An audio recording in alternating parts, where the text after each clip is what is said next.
Welcome to the Tring Ultra race briefing. In this briefing, I'm going to cover all the aspects you need to know for the Tring Ultra this weekend. Please watch it all the way through to the end because I'm going to cover safety information and stuff you need to know all the way through the video. So please watch the whole video.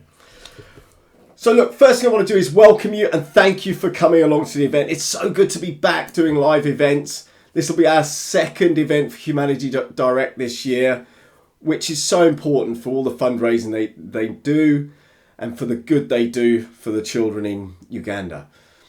And please watch the video that Mark, one of the founders of Humanity Direct, put together to explain to you a little more about the charity, which is also attached in the email you're going to receive today. So our objective, for those of you who've done our events before, our objective is to create events that are challenging, which is why we do ultras. And in you've got a few undulating hills you're going to go through, so it's going to be challenging. It needs to be fun, so we want to do it in a fun atmosphere. We want you to have a great time, and it needs to be safe. So a big part of this briefing is about the safety side of things. So you're going to be in the Chilterns, in the area of outstanding natural beauty, and we love the Chilterns. We live in the Chilterns, and the route we picked takes through some of the best parts of the Chilterns along the parts of the Grand Union Canal, through Wendover Woods, into Ashridge Estate. So you're going to absolutely love the route you're going to be running, and the area is fabulous, so you're going to have a great day. I know that many of you have run our events before, and we thank you so much for your support. And for those coming for the first time to do an X Energy event, welcome. It's great to have you here. Thank you for choosing us to do an ultra with. And a big special shout out and mention to those that are doing their first ultra. So typically we get about 30 to 40% of the field doing their first ultra, because this is an intro ultra for the charity.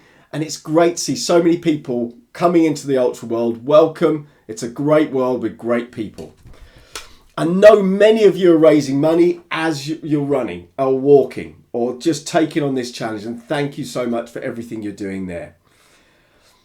I also want to thank our sponsors, 9 Bar, Apex Sports, Chorus Watches, Precision Hydration. They all help make the event a better experience. Okay, so when you arrive at Tring Cricket Club, you're going to arrive on Station Road and come in through the gateway there, which will be signposted and our flags outside, and follow the instructions of the marshals as to where to park. There are toilets and changing rooms in the cricket club, but please arrive ready to run. You know, we are still in COVID times, and we do still have, the variant around, even if we're double jabbed. So we do need to be careful. So please arrive race ready. There are change rooms there if you need them, and there are toilet facilities as well. We're not sending out race numbers this time. We're trying it to see if we can save on having to get race numbers out to people. But you will find your race number on the website. There's a list of everybody running with the race number against it. And also, we will have sheets of paper up with your race number on it. Once you know your number, you just walk up to the timing chip desk just before you start. You don't need to get your timing chip until just before you start. Pick up your timing chip, and then you head off to the start area where you'll be put into a waiting pattern or waiting area until we're ready to call you forward, and we'll set you off in small groups in a rolling start, which will start from 8 o'clock. I'll talk through the start format in a minute. Okay, so the ground you're going to be going over, it's undulating routes and over tracks, wide path, byways, a little bit of road, some uneven sections, some muddy sections, some slippery sections. You're going along the canal in a number of places as well. Some sections may be overgrown. So it's a real variety of off-road running. The weather is looking like it's going to be reasonably good, but changeable, overcast, with a slight chance of rain in the afternoon. I'm sure that will change as we get closer to the day. So the risks that come with the weather are potential dehydration, hypothermia, if you're getting cold and wet. So just be conscious of the amount of water you're taking on board. Make sure you're drinking plenty between the aid stations. So the race format, it's a straight timed run. We have a rolling start from 8 o'clock. And the way we'd like you to start is in these categories. Between 8 and 8:30 is a walker's start. So estimated finish time of, say, 9 hours. 8:30 to 9 o'clock, walk runners, estimated finish time greater than probably 7 hours, 7.5 hours. Then we're doing run walkers. So you're running most of the time, but you might be walking the hills between 9 and 9:30. Estimated finish time, 5.5 hours or more. And then what we're going to try in this event is anyone who's in the elite category, anybody who's in a chance of winning a prize, a main prize, so first, second, third, male or female, we'd like you all to start in the start between 9:30 and 10. And we're going to try and get you all off in a mini mass start so that you know who you're racing against and you can race against each other. You have to start in that start to win one of those main prizes. First, second, third, male or female.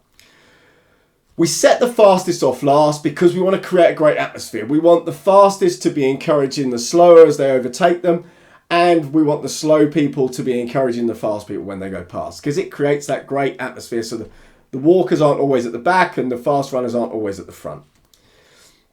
You tag in and tag out as you go through the start arch, and you'll see that when your race tag is given to you. Route information and hazards. So route marking, let me tell you about the route marking. So we've got tape hanging down from trees, round posts, on fences. So you should see this. Every time you see one of these, you'll see another one in the distance. So this well marked with this. You'll also see our signs, which are yellow. You can see that in the camera there, with X Energy in the middle, official marker, or it says Humanity Direct on the top here. And you'll see those at turning points. And we also put orange dots on the floor to guide you in a direction where we think it might be a little confusing. The only place where that will be different is through Ashridge Estate, because we're not allowed to use tape or paint. So we will be using small stakes with orange flags on top going through Ashridge Estate, except where there is a man-made structure like a post, and then we'll put tape and signs on those. Okay, so that's the markings. Caution, crossing all roads. Some roads are busy that you're crossing, not many, but they are country roads, so you just have to be careful. Just before checkpoint 1, there is a busy road, and we'll have a marshal there, and you just need to be careful crossing that. You need to be careful crossing the road exiting the Tring Cricket Club as well. Please, if you've got headphones on, make sure you take them out when you're crossing roads so that you can hear and see traffic as well as see traffic. It's important that you're cautious of other path users, especially where it's narrow, like on the canal. We had a complaint at the last event about someone pushing past them on a path, and we just don't want to upset the public. It's not fair. People are worried in COVID times as well about hot, sweaty runners running past them. So please be conscious of other path users, and you will see dogs out there on walkers. You'll see bikes. You'll see horses. You'll see obviously lots and lots of people using the routes. And on the canals, you'll see fishermen as well. So please bear in mind that there are, fishermen with their tackles, so you just have to be careful when you're going past those. Obviously, the usual hazards underfoot, roots, rocks, steep descents, steps, stiles. So just be careful, make sure you're looking where you're putting your feet. If there are any livestock in fields, and there's one field where you may come across cows, if they're on the trail, go round them. Don't push your way through them. Give them wide berth, give them plenty of space, and they'll be fine. Don't upset them. Just stay on the path and be fine. But if they're on the path, go round them. Caution of barbed wire. There's some of the sections there is barbed wire right next to you. And, if you stumble, the temptation is to grab hold of it. And we do end up with people cutting their hands. And be careful of steep descents as well. There are a couple. Please follow the country code. No littering and closed gates. Okay, there are 4 aid stations out there. Roughly 10 kilometres between each one.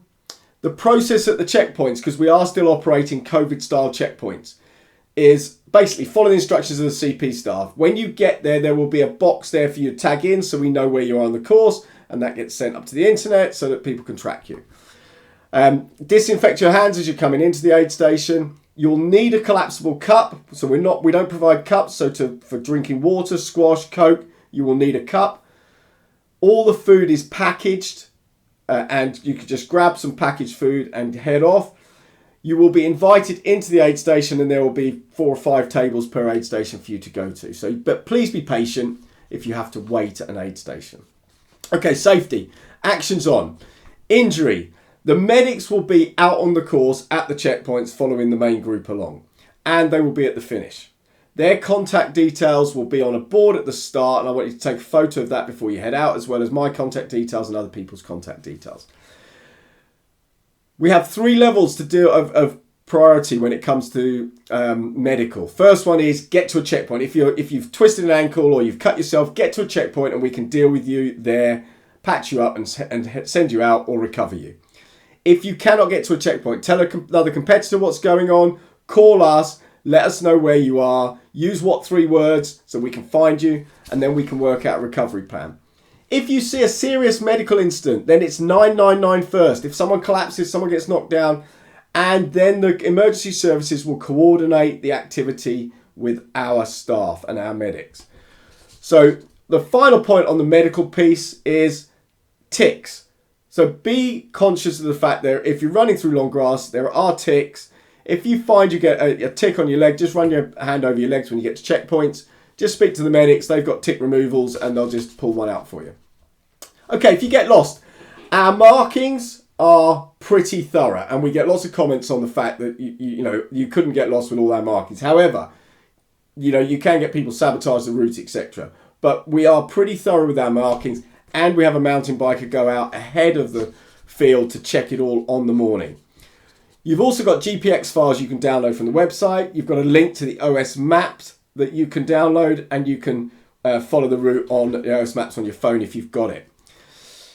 Keep an eye on all the markings as you're going, and we will hand maps out at the start if you want them, so you've got that for reassurance as well.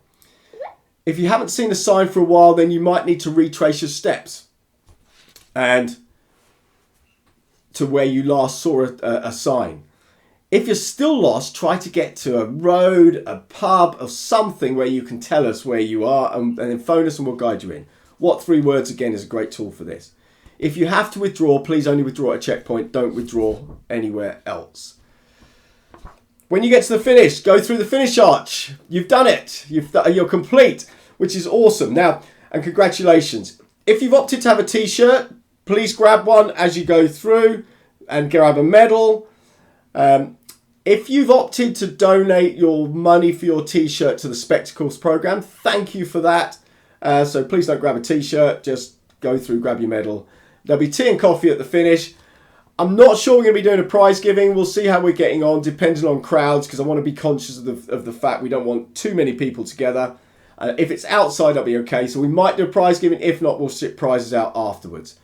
Look, the most important thing for us is that you enjoy the day, you have a fab day out in a safe environment, and we look after you thoroughly. So we look forward to seeing you Saturday morning. If you've got any questions or anything you need to know, please obviously email us.